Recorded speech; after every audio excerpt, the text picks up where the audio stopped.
dimanche matin à tous, content d'être parmi vous ce matin. Quelle joie, quel privilège pour moi de pouvoir venir vous délivrer un bon repas de la parole de Dieu. Nous sommes si encouragés, mon épouse et moi, par notre assemblée locale et c'est une joie pour moi ce matin de venir vous servir un bon repas. Et le titre de ma prédication ce matin, « Une vie équilibrée par l'Esprit Saint ». Et j'aurais quasiment pu dire « Une vie rééquilibrée par l'Esprit Saint ». Et on va commencer ensemble en regardant la première lettre de Pierre au chapitre 1, la salutation, c'est-à-dire les 2 premiers versets. Et tout de suite après, je vais vous amener dans la lettre de Paul à Tite au 2e chapitre pour aller un peu plus loin dans ce qui est mentionné de manière très embryonnaire dans la salutation de Pierre. Donc, on lit ensemble 1 Pierre, chapitre 1, versets 1 à 2. Pierre, apôtre de Jésus-Christ, salue ceux que Dieu a choisis et qui vivent comme des résidents étrangers, dispersés dans les provinces du Pont, de la Galatie, de Cappadoce, d'Asie et de Bithynie.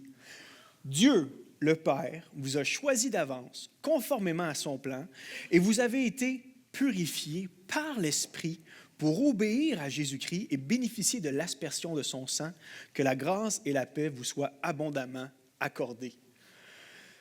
Purification de l'Esprit, OK. Mais comment? Quel mécanisme? Est-ce que tu pourrais élaborer? On aurait le goût de le demander à Pierre. Heureusement, nous avons le reste du Nouveau Testament. Allons voir en Tite comment Paul détaille cette purification. Tite 2, versets 11 à 14. Après avoir donné plusieurs recommandations pratiques aux hommes, aux femmes, aux papas, aux mamans, aux esclaves, aux maîtres, Paul continue en mentionnant le fondement et la source de toute vie chrétienne pratique. Et voici ce qui nous est dit. Tite 2, verset 11. En effet, la grâce de Dieu s'est révélée comme une source de salut pour tous les hommes, pour tout le monde. Elle nous éduque et nous amène à nous détourner de tout mépris de Dieu et à rejeter les passions des gens de ce monde. Ainsi, nous pourrons mener dans le temps présent, aujourd'hui, une vie équilibrée, juste et empreinte de piété, en attendant que se réalise notre bienheureuse espérance, la révélation de la gloire de Jésus-Christ, notre grand Dieu et Sauveur. Il s'est livré lui-même pour nous, afin de nous délivrer de toute désobéissance et de faire de nous, en nous purifiant ainsi, un peuple qui lui appartienne et qui met toute son ardeur, toute sa force, tout son zèle à accomplir des œuvres bonnes. Vous serez d'accord avec moi qu'on est tous quand même beaucoup à la recherche d'un mode de vie équilibré, bien balancé. C'est même une des idoles de notre culture, c'est dans l'air du temps, c'est très présent. Pour certains, c'est même un motif de vie. Si je peux garder tous les aspects de ma vie de façon bien balancée, bien ordonnée, que rien s'écroule, bien, j'aurai réussi. Un peu comme les jongleurs du cycle du soleil là, qui se rendent à 8, 9 balles. Puis des fois, on ressemble à ça. On jongle avec toutes les balles de notre vie, de notre horaire, la famille, les responsabilités, l'Église, tout ça. Et si seulement on peut garder ça en branle, bien, tant mieux. Du plaisir, mais pas trop d'excès. Du travail, mais aussi du social. De l'argent, mais aussi du temps pour en profiter. Du repos, de la détente sans devenir un paresseux ou une paresseuse. Des biens matériels, mais pas au profit des expériences nécessairement. De l'art et de la culture générale sans devenir un intello renfermé. Et j'aime les intellos renfermés. Du sport sans trop s'hypothéquer le corps. Un poids santé, mais quand même des bons soupers. Prendre du temps pour soi, mais pas oublier les autres. Écolo sans devenir un compost freak. Et Jésus aime les compost freaks. Santé mentale, mais aussi santé physique, santé émotionnelle, pas trop conservateur, juste assez progressiste. Un matin sur 2, je prends un café dans mon sucre, l'autre matin, j'en prends pas. Voici ce avec quoi la pléthore de coachs de vie en ligne font leur argent. Notre incapacité à tout tenir en branle, mais notre quête profonde d'une vie sage, bien mesurée, bien ordonnée. Le problème, c'est que dans cette poursuite assez moderne d'une vie équilibrée, on se rend compte facilement et assez rapidement des écueils et des limites de notre équilibre, des fragilités de l'équilibre humain. Déjà, quand on pense qu'on a réussi finalement à tout garder en branle et que tout va bien, ça se passe bien à l'école avec les enfants, ça se passe bien au travail, tout est beau, la voiture ne pète pas, c'est là qu'un imprévu arrive. Je suis le seul ou c'est là qu'il y a quelque chose qui arrive par la porte d'en arrière qu'on n'avait pas vu venir. Une maladie, un deuil, un imprévu, un drame, il y a quelque chose qui fait en sorte que la tour de Jenga s'écroule. Vous savez, c'est à ça qui ressemble notre vie, hein? La poursuite de l'équilibre. On met des petits blocs Jenga, là, ce jeu-là, où tu essaies de construire le plus possible, et à un moment donné, ça finit par s'écrouler. Ou même, je dirais que l'équilibre humain ressemble à votre tiroir de plats Tupperware. C'est ordonné là-dedans, une fois par année après que vous ayez fait le ménage, mais sinon, c'est la pagaille, là. C'est le chaos. Au nom de vos Tupperware, ils n'ont pas envie de vivre là. C'est la vie, c'est qu'à ça que ressemble l'équilibre humain. C'est même surprenant parfois parce que tu vois des gens qui ont réussi à atteindre l'équilibre financier, l'équilibre familial, l'équilibre professionnel, mais malgré ça, malgré tout leur succès apparent, leur réussite, vont finir par ruiner cet équilibre-là en se laissant aller soit dans la violence de leur passion, soit sous le coup de certains déséquilibres intérieurs. Il y a comme un équilibre plus profond, un équilibre de l'âme plus difficile à atteindre que les petits équilibres visibles et tangibles.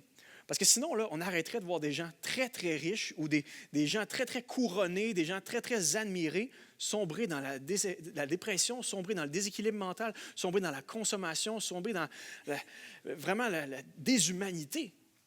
Ça nous apprend en fait que dans le corps humain, là, tout se tient. On peut bien avoir le nécessaire pour vivre, mais manquer d'appétit vital. On peut avoir un super bon matelas acheté chez Matelas Sainte-Rose, le plus cher à 2000 $, mais avoir de la misère à dormir parce qu'on est hanté par nos erreurs passées, par nos échecs. On peut avoir de la bonne nourriture, mais manquer d'appétit tellement on est toujours ambitieux par rapport au futur et aux projets qu'on veut accomplir. On peut avoir des beaux vêtements, de sublimes bijoux, mais se trouver encore laid ou laide quand on se regarde dans le miroir chaque matin. On peut lire de nombreux livres sans toujours faire de bons choix intelligents. On peut avoir le confort, mais pas toujours le bonheur. Avoir une éducation, mais pas autant la sagesse. On peut avoir une bonne assurance vie, mais aucune assurance mort. On peut avoir une place au soleil réservée pour notre retraite et même une place au cimetière réservée pour après notre retraite, mais avoir aucune place réservée au ciel. Vous voyez, quand on regarde les choses d'un tel angle, on réalise que l'équilibre, c'est peut-être pas juste être capable de tout tenir en branle. C'est peut-être quelque chose de plus profond que ça. C'est peut-être plus profond que juste essayer de ne pas trop faire d'excès. Et le troisième limite de cet équilibre-là humain, c'est qu'on rencontre facilement l'obstacle de la mise en pratique. C'est une chose de savoir que l'équilibre est bénéfique et d'avoir tout plein de principes pour essayer d'y accéder, mais c'en est une autre de la mettre en pratique. Ça nous prend de la connaissance, oui, mais ça nous prend aussi une force intérieure puis une motivation pour mettre cet équilibre-là en pratique. Et c'est souvent là que le bas blesse. Mon frère, qui est professeur d'éducation physique au primaire, a fait une expérience ultra scientifique. Il y a 5 classes par jour. Et à chacune de ces classes, il leur a dit, écoutez, là, vous allez aller vous changer. J'ai mis dans le corridor une quille. Et je veux que la quille reste debout. Sur les 5 classes, combien de classes pensez-vous que la quille est restée debout? 0. Il avait toutes eu les consignes claires de M. Étienne, mais il n'y avait pas la force et la motivation d'accomplir, la force et la motivation de faire le bien. Et c'est pour ça que toute la culture de l'amélioration de soi par soi-même a ses limites. J'ai beau te dire ce que tu dois faire, ce que tu dois manger, ce que tu dois écouter pour devenir la meilleure personne, si tu n'as pas les capacités intérieures transformées pour prendre les bons choix et pour persévérer dans les bons choix, tu vas juste faire une gestion de ta dépravation, changer d'un péché à l'autre, camoufler ton incapacité avec certaines excuses ou avec certaines nouveautés dans ta vie. Tu ne vas pas nécessairement devenir une meilleure personne et progresser dans le bien. Et quatrièmement, pourquoi notre équilibre est si fragile, c'est que pour reprendre le slogan de la SAC, nous savons tous que la modération a meilleur goût. Mais il n'y a rien de modéré en nous. Rien, rien. On est des êtres investis, passionnés, engagés, all-in. On est des adorateurs sur 2 pattes. Notre tendance naturelle, c'est de se lancer dans toutes sortes de nouvelles choses, nouveaux projets, nouvelles bébelles, nouvelles façons de faire des sous, nouveaux passe-temps. Moi, je me suis pris cet été à essayer le pickleball. Il y en a qui connaissent? Pickleball. J'essaye ça un soir, le lendemain, achète une raquette, un autre game de pickleball. Sur le lendemain, on joue au pickleball. Et là, j'étais rendu, juste le mot pickle m'excitait, là. Passionné pour quelque chose à un tel point, je me suis dit, OK, wow, c'est pas juste le pickle dans la vie, là, tu sais. Puis, en fait, ça m'a juste rappelé que, bon, la vérité qui sous-tend beaucoup de mes manques d'équilibre, c'est que j'ai un cœur d'adorateur, créé pour adorer Dieu de tout mon être et de toute ma force et aimer mon prochain comme moi-même. Mais le problème, c'est que je lance souvent cette adoration dans plein d'autres choses. La fonction adoratrice, elle est universelle. Inscrite dans notre ADN, il y a ce réflexe de vivre à fond, mais initialement, vivre à fond pour Dieu. Dieu devait être notre point de mire, notre but suprême. Mais la folie du péché, là, c'est de tasser Dieu, dire non merci et de miser sur autre chose. Porter nos ambitions ailleurs que sur l'Éternel. Et ça, c'est catastrophique. Parce que si on revient à la base, là, au lieu le plus équilibré de ce monde, Jardin d'Éden, on s'entend? Tout était beau, tout était bien. Adam et Ève avaient un bon temps. Il y avait l'équilibre parfait. l'harmonie parfaite entre eux, la création, tout était super bien. Mais est-ce que cet équilibre-là reposait sur les facultés d'Adam d'être un bon gestionnaire? Ou de Ève qui arrivait à bien gérer la création autour, les animaux, le jardin, bien entretenir, faire des bons repas? Puis... Non. L'équilibre de l'Éden reposait sur le shalom, la paix de Dieu qui était présente et la communion vivante et vivifiante qu'il y avait entre les premiers humains et leur Créateur. Ils étaient aimés et ils aimaient en retour et obéissaient Dieu. Et de ça naissait une situation d'équilibre incroyable. Et en passant, à chaque fois qu'un être humain, chrétien ou pas, soupire après une forme d'équilibre, il est en train d'avouer à lui-même et à son âme qu'il cherche ce lieu-là qu'il n'a jamais vu. Il cherche un lieu qu'il ne connaît pas parce qu'il a les vestiges en lui-même d'un lieu qu'il aurait tant aimé côtoyer, mais qu'il ne peut pas parce qu'il y a été chassé. À chaque fois que quelqu'un recherche l'Éden, c'est soit que c'est utopique, utopos, ce lieu n'existe pas et c'est juste un mirage, ou c'est soit que ce lieu existe pour de vrai et qu'il a le sentiment dans son être qu'il vit dans les décombres de ce jardin-là équilibré, mais il aimerait tant y retourner. C'est pour ça que plusieurs de nos contemporains ont à cœur cet équilibre-là, mais ne visent pas tout à fait la bonne cible pour l'atteindre. Du moment qu'Adam et Ève ont voulu se jouer de Dieu et jouer à Dieu, qu'est-ce qu'ils ont fait? Ils sont allés jouer dans les paramètres principaux qui sous-tendaient cet équilibre-là dans leur vie, dans leur cœur et dans leur monde. Et de là, le mal est né, le mal était fait. Dysfonction, corruption, tristesse, mort, tout le mal du monde venait de naître parce que la relation la plus principale de leur existence venait d'être rompue. C'est comme un bébé dans le ventre de sa mère qui voudrait couper son cordon ombilical.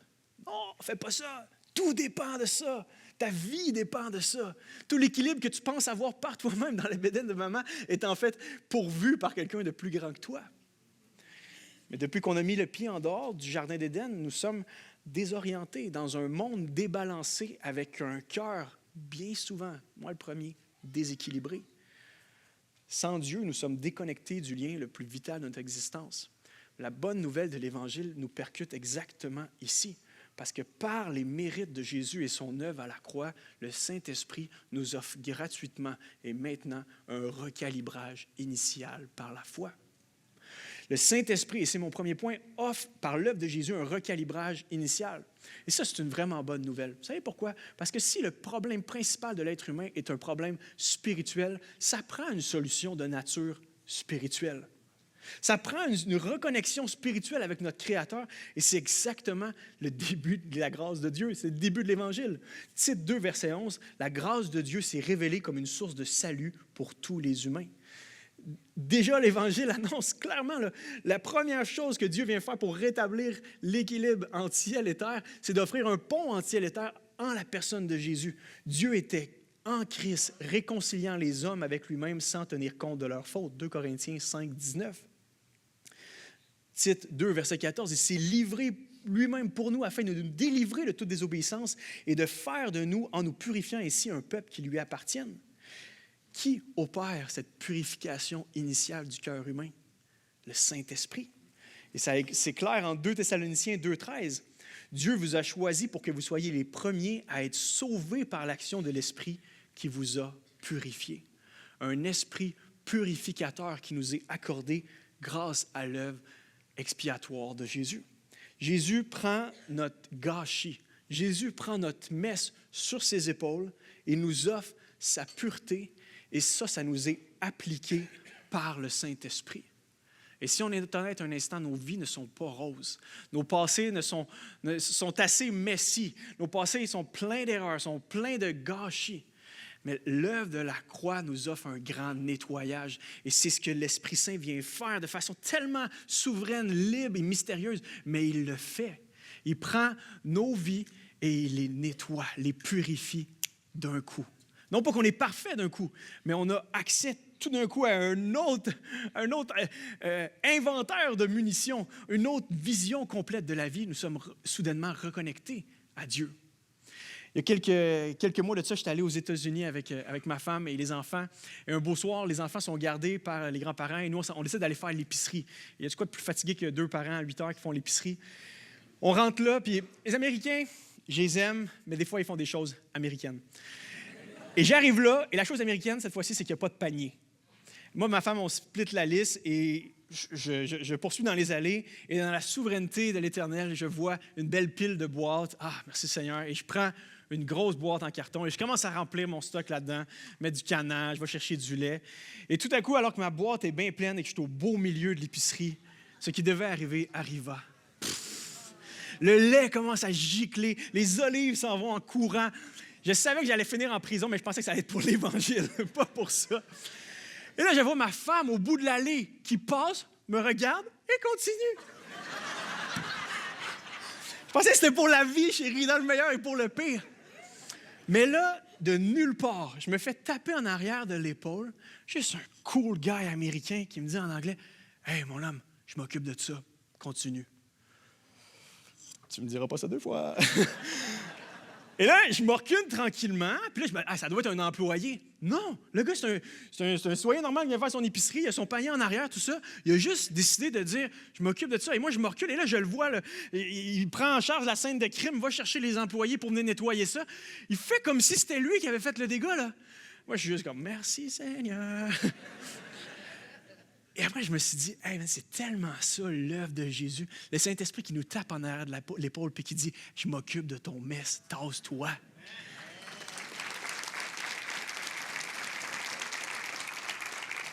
Tasse-toi, je suis un expert en cynisme et ta vie ressemble un peu à un cynisme. Laisse-moi venir nettoyer, purifier et même transformer.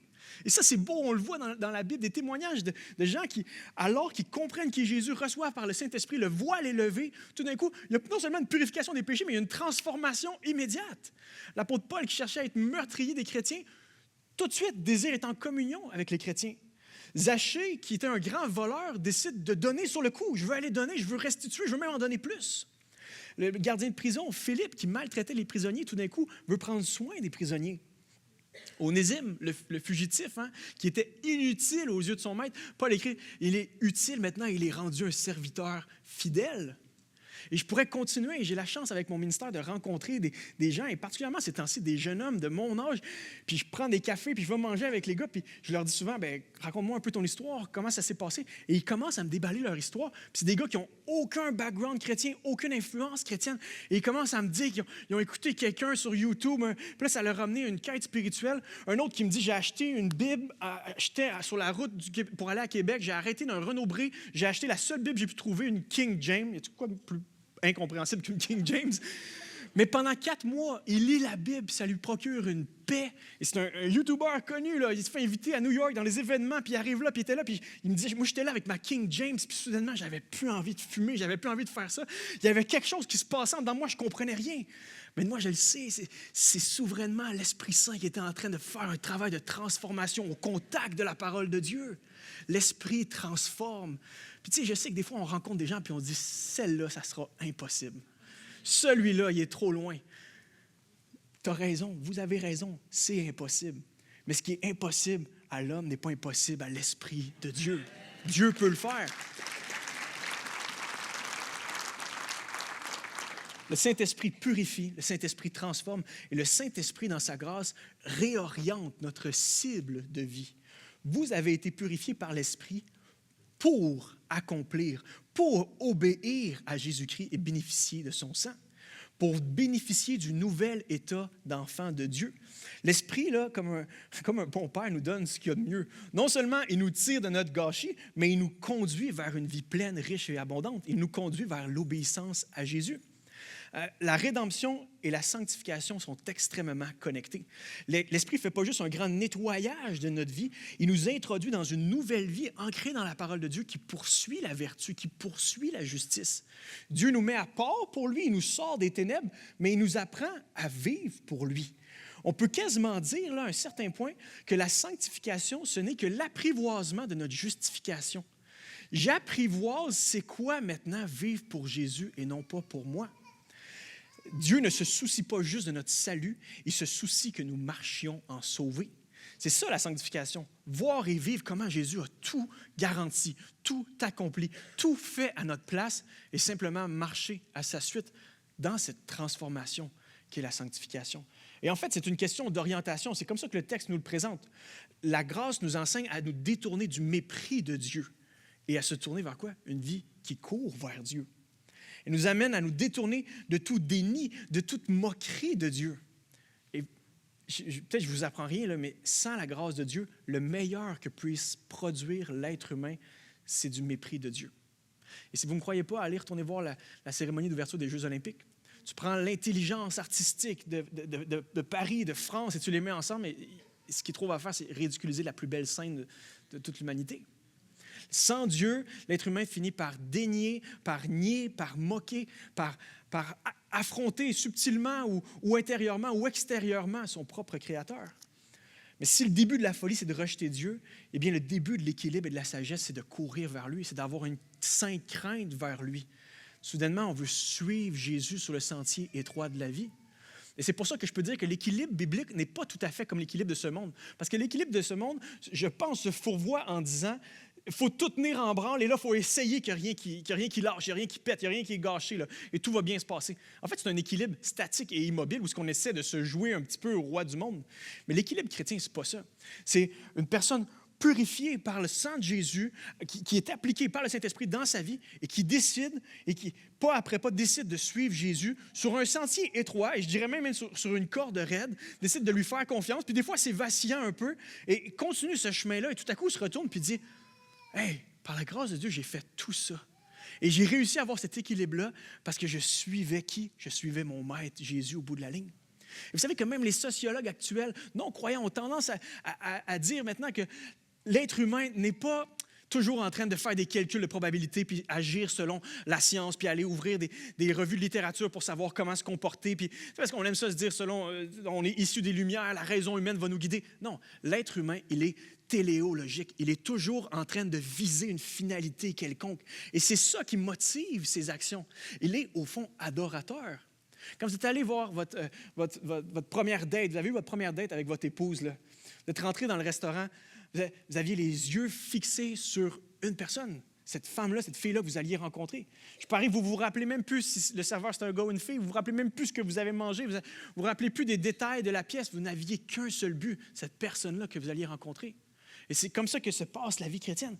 J'ai une visée, suivre Jésus. Et c'est ça qui, de manière conséquente, fait en sorte qu'on est équilibré. C'est dans le mouvement que l'équilibre se produit, comme quand on apprend à faire du vélo. La pire chose que je pourrais demander à un funambule, c'est de s'arrêter sur sa corde.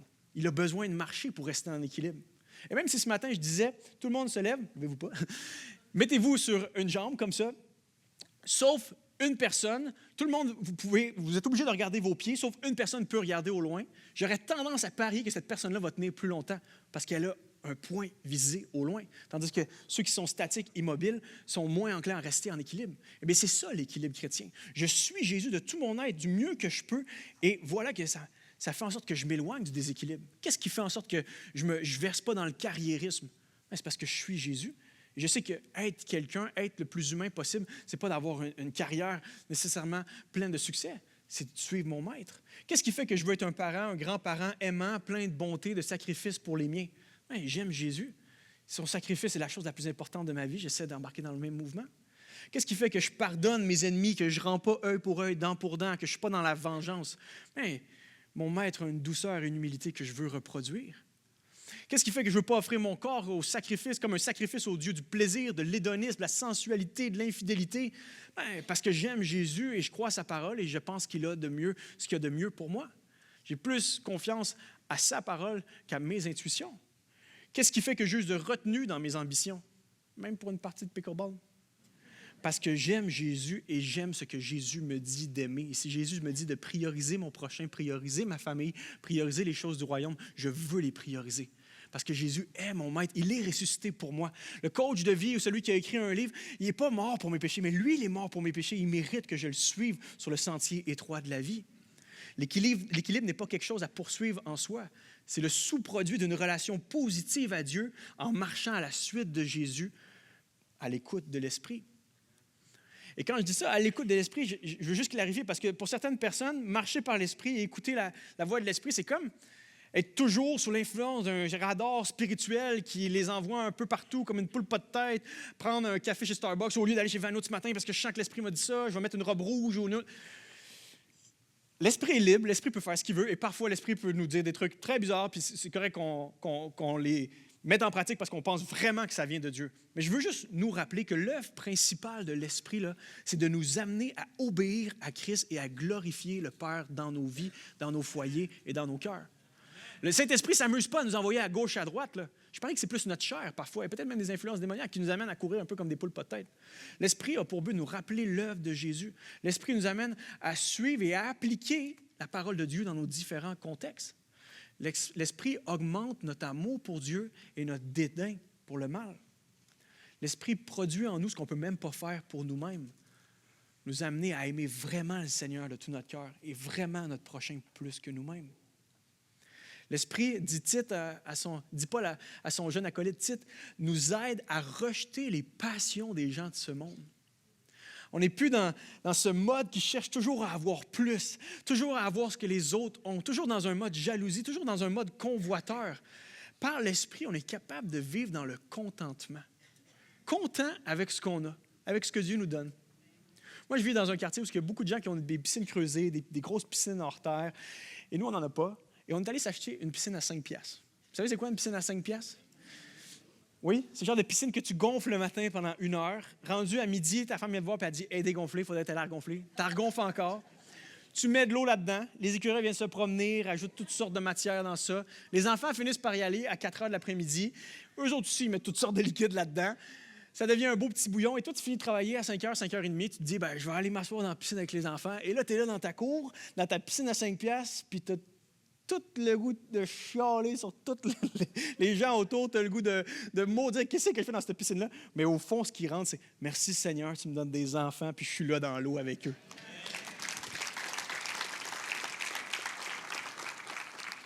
Merci pour ceux qui ont pitié des piscines à 5 piastres. L'Esprit purifie, transforme et oriente notre cible, notre mire de vie, mais il transforme aussi en chemin notre mode de vie. Tite 2, verset 11, « Ainsi nous pourrons mener dans le temps présent une vie équilibrée, juste et empreinte de piété. » La sanctification possède 2 facettes. Une facette plutôt négative où est-ce qu'on tente de tuer le péché, on appelle ça la mortification, mais possède aussi une facette ultra positive.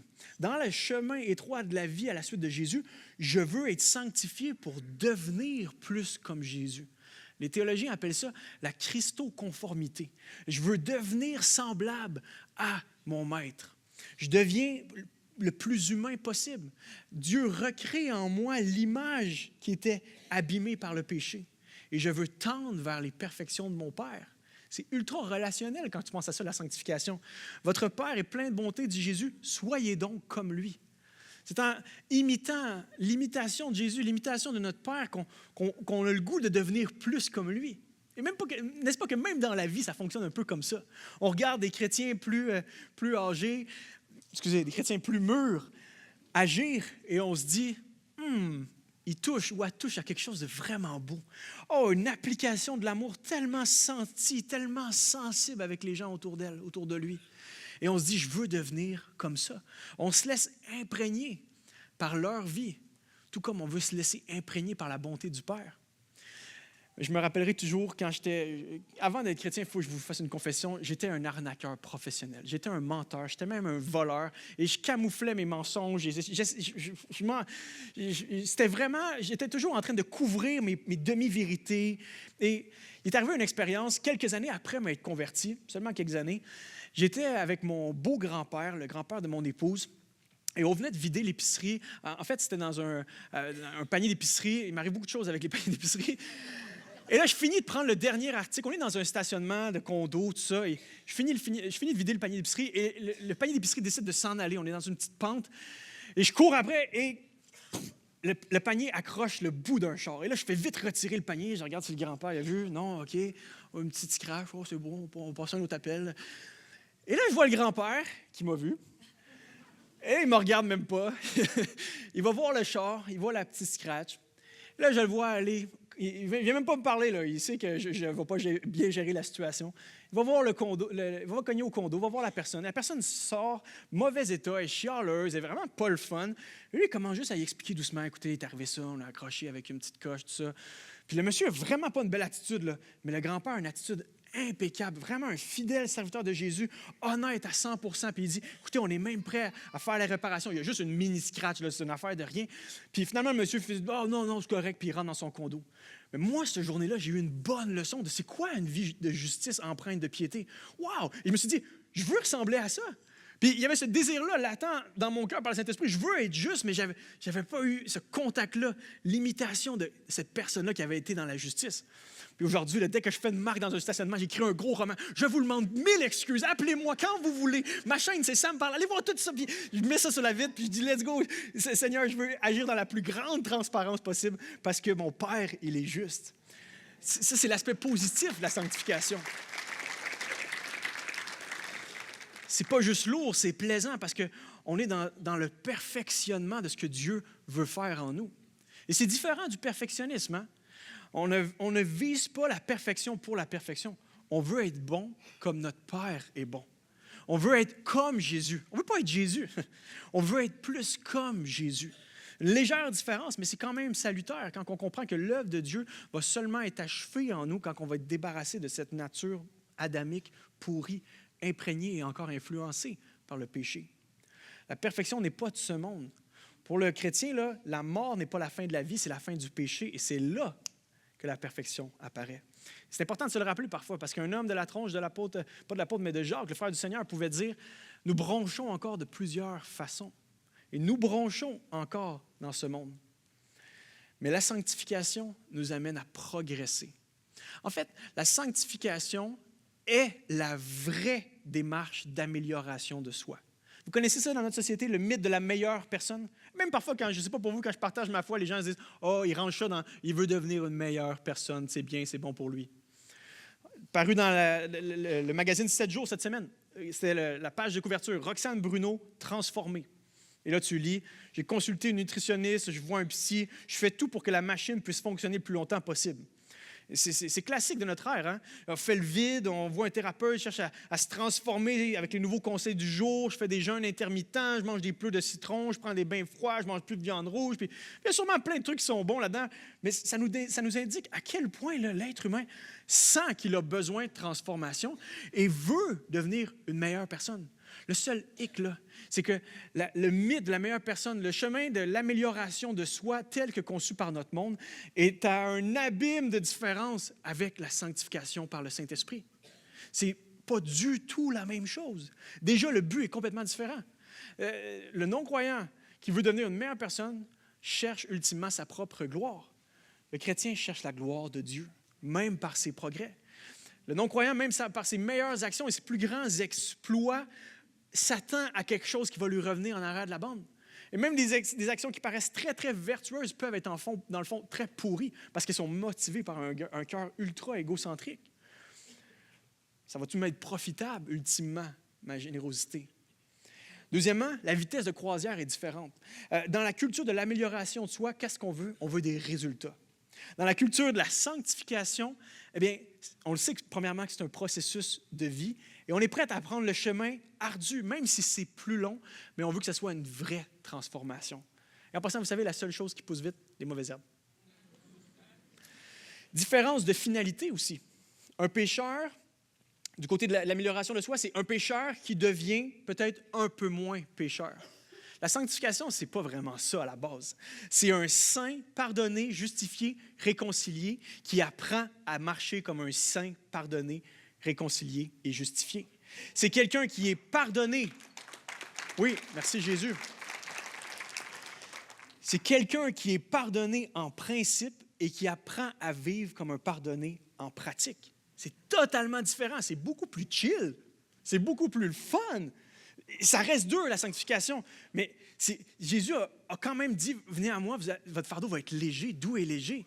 C'est cool de savoir que tout est fait, puis moi, je peux marcher là-dedans, puis en plus de ça, j'ai un agent spécial par la puissance du Saint-Esprit, je suis capable de faire ce que Dieu m'ordonne de faire. Tandis que de l'autre côté, je marche avec le poids de mes propres efforts, puis mes propres succès dans l'amélioration de moi-même. C'est lourd, c'est anxiogène. Le processus est totalement différent. D'un côté, il est très moraliste, hein?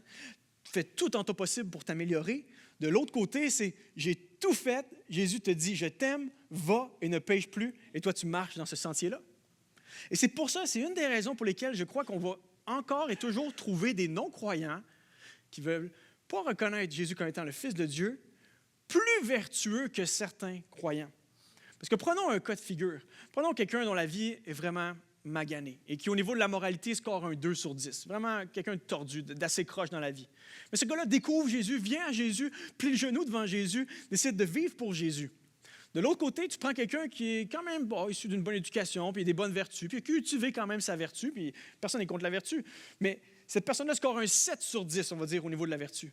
Mais cette personne-là refuse le témoignage extérieur de la nature, refuse le témoignage intérieur du Saint-Esprit qui veut se révéler à elle, refuse cette quête-là de bon, de juste, de vrai, refuse d'écouter les gens qui parlent de Jésus, refuse tout ce qui pointe ultimement vers la gloire de Christ. Je vous pose la question que Jésus a posée après la parabole du pharisien, puis du publicain puis du pharisien. Lequel est retourné justifié à la maison? Celui qui scorait 2 sur 10. Et nécessairement, il va progresser dans sa vie. Mais la vertu n'est pas ultimement ce qui nous qualifie devant Dieu. La sanctification est un chemin qu'on entreprend parce qu'on a été sauvé. Si le chrétien devient une meilleure personne, c'est d'abord parce qu'il reconnaît qu'il est le pire des pécheurs. C'est deuxièmement parce qu'il reconnaît que Jésus est la seule bonne personne qui a foulé ce monde. Et c'est troisièmement parce qu'il reconnaît que le but de sa vie, ultimement, ce n'est pas de devenir la meilleure version de soi-même, c'est de faire confiance à Jésus en tout point pour son salut et pour son futur. Et ça, nécessairement, ça va produire des œuvres bonnes. Deux mondes complètement différents. Les standards sont différents aussi. C'est quoi les standards de la culture de l'amélioration de soi, du mythe de la meilleure personne? C'est le propre petit catéchisme postmoderne, séculier, influencé par les idéologies et tout le reste de l'univers spirituel. Et ça, c'est adaptable. Hein? Si je n'aime pas certains principes, je peux jouer, je peux descendre certains standards. De l'autre côté, le standard de Dieu est inatteignable. L'Éternel, le Saint, le droit, en qui il n'y a aucun ténèbre. Et c'est ça qui nous motive en tant que chrétiens. C'est que Dieu n'a pas baissé ses standards de moralité pour nous. C'est lui qui nous tire vers le haut par le Saint-Esprit. C'est ces standards qu'on veut accomplir. Jésus dit, soyez parfaits, rien de moins. Marchez tendez vers cette perfection-là. Dieu n'adapte pas ses standards pour nous. Il nous tire vers ce qu'il y a de meilleur. Et dernièrement, les moyens sont différents. Dans la culture de l'amélioration de soi, c'est mes capacités. Dans la culture de la sanctification, c'est la force que je puise dans l'Esprit Saint, les capacités surnaturelles et divines que me donne l'Esprit. Il s'est livré lui-même pour nous, verset 14, afin de nous délivrer de toute désobéissance et faire de nous. Dieu fait de nous un peuple qui lui appartienne. Seul le Saint-Esprit peut faire de toi une vraie meilleure personne. Peut venir travailler les petits péchés mignons qui demeurent dans ta vie. Le Saint-Esprit là, est comme un menuisier. Et on veut être sous son bon traitement. Et je vais inviter mon ami Charles à venir à l'avant. Le Saint-Esprit, dans sa grâce, vous savez qu'est-ce qu'il fait? Il prend ses outils. J'espère que ça ne fait pas peur. Et il vient, puis il nous examine, puis tel un menuisier, il regarde, puis oui, des fois, il y a des gros péchés, puis il faut qu'il fasse des gros coups, puis il faut qu'il vienne enlever pas mal de couches. Mais des fois, c'est juste du petit fignolage, là, tu sais. Puis là, des fois, il change d'outil aussi, hein. OK, c'est bon, on va y envoyer un autre enfant, il a besoin de ça. Il produit en nous ce que nous-mêmes, on ne peut même pas produire. Et des fois, c'est l'épreuve. Cet esprit, OK, on va envoyer telle épreuve, mais ça va venir travailler sa persévérance dans la foi. Ça va venir travailler son caractère. Ça va faire de lui ce que Dieu veut qu'il soit de lui, plus comme Jésus.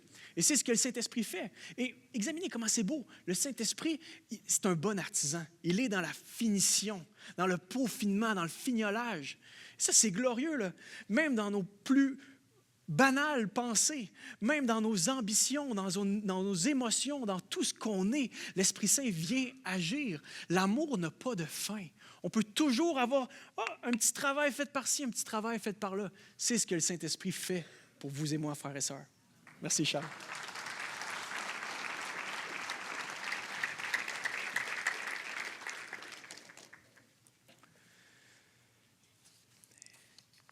Dernière chose, non seulement l'Esprit Saint purifie, transforme, recalibre, réinitialise nous amène à une nouvelle orientation de vie, une nouvelle façon de vivre la vie, loin des passions de ce monde. Mais la parole de Dieu nous apprend que notre grand Dieu aura raison de l'histoire. Notre grand Dieu aura le dernier mot de l'histoire. Oui, nous pourrons mener dans le temps présent, ici et aujourd'hui, une vie équilibrée, juste et empreinte de piété, mais ultimement, en attendant que se réalise notre bienheureuse espérance, la révélation de la gloire de Jésus-Christ, notre grand Dieu et Sauveur. Ce qu'on attend ultimement, là, c'est de voir cette gloire-là qui est en germe chez les croyants, dans l'Église, par le Saint-Esprit, mais on veut la voir sur écran géant, manifestée de manière visible et tangible dans ce monde. On veut que ce grand Dieu soit reconnu tel qu'il est. Et plus on connaît Jésus par l'Esprit, plus on découvre un petit peu notre place dans l'histoire. Ça nous rend vraiment équilibrés parce qu'on non seulement on connaît notre place dans l'histoire, mais on reconnaît notre place dans le monde. Là, on se fait mettre à notre place par Dieu et ça, c'est saint. Vous savez qu'il y a beaucoup de religions, beaucoup de philosophies, d'idéologies qui sont basées sur cette anxiété-là de vivre dans un univers assez impressionnant et même terrifiant parfois. Je me retrouve devant des falaises, je me retrouve devant l'immensité de la mer, je me retrouve devant des bêtes et je me dis, je me lève la tête et je me retrouve devant des galaxies et des multivers et on n'a même pas encore découvert les confins de l'univers. Puis je me dis, je suis qui moi? Je fais quoi ici? Puis beaucoup de religions naissent comme ça. Je vais me créer quelques divinités, je vais essayer de les apaiser pour sécuriser mon futur, pour avoir un meilleur sort, avoir un avenir un petit peu plus favorable. Mais le chrétien ne vit pas dans cette démarche-là d'essayer de genre de karma de l'univers, de soudoyer les dieux qui ne sait même pas s'il existe ou pas. Le chrétien connaît son grand Dieu, celui qui est dans l'infiniment grand et dans l'infiniment petit. Le Dieu qui a créé les galaxies, mais le Dieu qui nous habite par son esprit. Cet été, j'étais allé au Saguenay pour un camp et on nous dit le vendredi soir, « Hey, tout le monde au terrain de soccer à 10h30. » Et j'arrive là et tout à coup, ils ferment les lumières et ils nous disent « Levez la tête en haut. » Et je vois apparaître un spectacle d'étoiles filantes et ça dure. Là. Et je me couche même par terre avec ma femme qui est là. Et ma femme qui est à côté de moi me dit à un certain moment donné, « Sam, mets ta main sur ma bédaine. » Ma femme qui est enceinte de 32 semaines à ce moment-là. Et je commence à sentir le petit bébé bouger dans son ventre. Et je me dis, « Wow! Mon Dieu qui me donne un spectacle d'étoiles filantes, qui contrôle les étoiles, est aussi celui qui est en train de former la vie dans le bedon de mon épouse. Un grand Dieu, mais qui est aussi présent dans le très petit. Un Dieu qui pourvoit à tout et qui non seulement est présent dans l'immensité de l'univers, mais il laisse sa trace, sa marque partout dans l'histoire. Il contrôle l'histoire entre ses mains. Et en tant que peuple de Dieu, nous connaissons la fin. Nous savons qu'un jour, l'équilibre sera restauré parfaitement. Il y aura un Éden 2.0 où tout sera harmonieux parce que Dieu sera tout en tous. Jésus sera adoré, glorifié partout, éternellement, par chaque membre de son peuple. L'équilibre sera finalement revenu. Et c'est pour ça qu'on ne cherche pas l'équilibre comme une fin en soi. On ne poursuit pas l'équilibre comme quelque chose absolument qu'on doit garder. Non, la fin qu'on veut, c'est la gloire de Jésus révélée. Ça nous rend vraiment équilibrés parce qu'on sait où se situer dans l'histoire. Il y a plusieurs façons de se considérer dans l'histoire. Il y a ce que j'appelle les pessimistes, ceux qui sont là et sont toujours en train de chialer sur le passé. « Ah, il m'est arrivé ça », ou toujours en train d'utiliser la victimisation pour rappeler leurs erreurs, ou encore, sinon, sont pris dans leurs échecs du passé, ou ils te rappellent une fraude qu'ils ont eue là, 20 ans. « Ah, je me suis fait voler 20 000 $ par un virement Interact, plus jamais de virement. » Puis c'est ça qui caractérise leur vie, puis ils sont poignés dans le passé. Sinon, les idéalistes, ceux qui sont tournés vers le futur, mais sont tellement ambitieux des projets d'avenir qui passent à côté du présent. Tu ne veux pas être en compagnie de ces gens-là parce qu'ils ne te reconnaissent même pas devant toi. Ils sont toujours en train de parler de leurs projets, de leurs affaires, de ce qu'ils veulent accomplir, très humanistes, très moralistes, encore une fois. Puis ça fait des gens déséquilibrés la majeure partie du temps. Et tu as les existentialistes, souvent un petit peu plus les plus jeunes, YOLO. Hey, on veut partir, nous autres. Moi, je prends mon sac à dos puis je m'en vais au Cambodge avec les REER de maman. Let's go. Puis je veux vivre la vie à fond, c'est parti. Ça va être ça, la vie, mais totalement insouciant de la sagesse ancienne, peut-être, de leurs parents et du futur qu'ils doivent bâtir. Vous voyez comment d'avoir une saine perspective d'où est-ce que je me trouve, qu'est-ce qui caractérise mon passé, qu'est-ce qui caractérise mon présent et mon futur, c'est vraiment salutaire pour l'équilibre humain. Et en tant que chrétien, on a tout ça. Notre passé est assuré à la croix de Jésus. Mes pires échecs, il les prend sur ses épaules. Mes pires erreurs, il les a pris. Le Dieu éternel m'avait fait dans le ventre de ma mère. Il y a un plan pour ma vie. Il m'avait conçu afin que je vive pour sa gloire. Ce Dieu-là, ici et maintenant, m'amène à vivre pour lui également.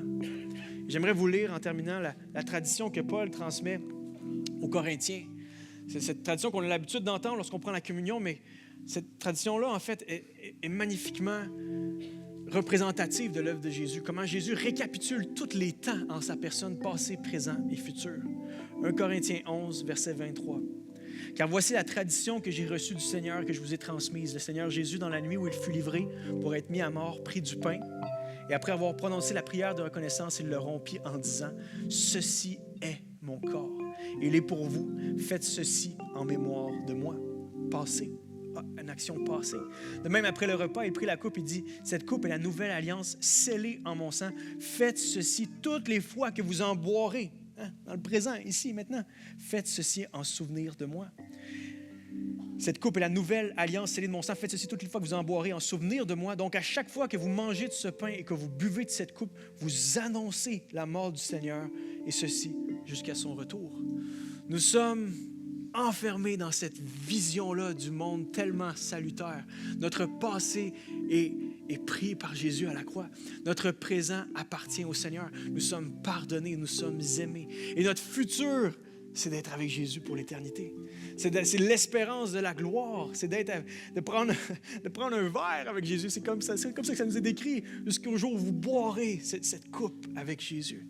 Nous sommes dans l'équilibre, nous sommes dans la paix et dans la joie parce que Jésus a tout fait. Et par le Saint-Esprit, il nous l'applique ici et maintenant, aujourd'hui, par la foi. Et un jour, ce sera l'équilibre parfait, la fête parfaite. C'est ce à quoi nous sommes invités, frères et sœurs, par la foi, par la confiance, la fidélité, la persévérance dans cette confiance-là en Jésus. Non pas un équilibre tel que le monde la conçoit, mais tel que Dieu la conçoit. Ma prière, c'est que Dieu fasse de nous des chrétiens équilibrés. Amen. Je vous invite à vous lever. On va terminer en prière avant d'aller en louange ensemble. Merci, Père éternel. On te rend toute la gloire et l'honneur pour l'œuvre que tu viens faire dans nos vies par ton Esprit Saint. Une œuvre qu'on ne comprend pas toujours, qu'on a de la misère à voir parfois, mais on peut voir que tu es à l'œuvre, Seigneur, et on le croit surtout, Seigneur. Que grâce au mérite de ton Fils, tu es en train de travailler dans chacune de nos vies afin de nous rendre plus comme Jésus, afin de recréer en nous l'image de Dieu.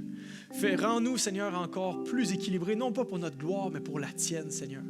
Transforme-nous, Seigneur. Viens, comme ce divin menuisier, viens travailler les aspects de nos vies qui ont besoin d'être travaillés. Fais-nous grandir, Père, dans la vertu, dans la piété, dans la justice, Seigneur. Nous ne voulons pas le statu quo, nous voulons, même ces petits péchés, ces petites habitudes, nous voulons les travailler parce que nous voulons progresser, Seigneur, sur ce chemin-là. Merci de nous prendre par la main, merci de nous équiper, de nous rendre capables. On s'en remet à toi et à nul autre, Seigneur. Tu es notre Dieu et nous avons hâte à ton retour parce que finalement, tout sera bien qui finit bien. Merci, Seigneur. C'est dans le nom de Jésus, ton Fils, que j'ai prié ces choses. Amen.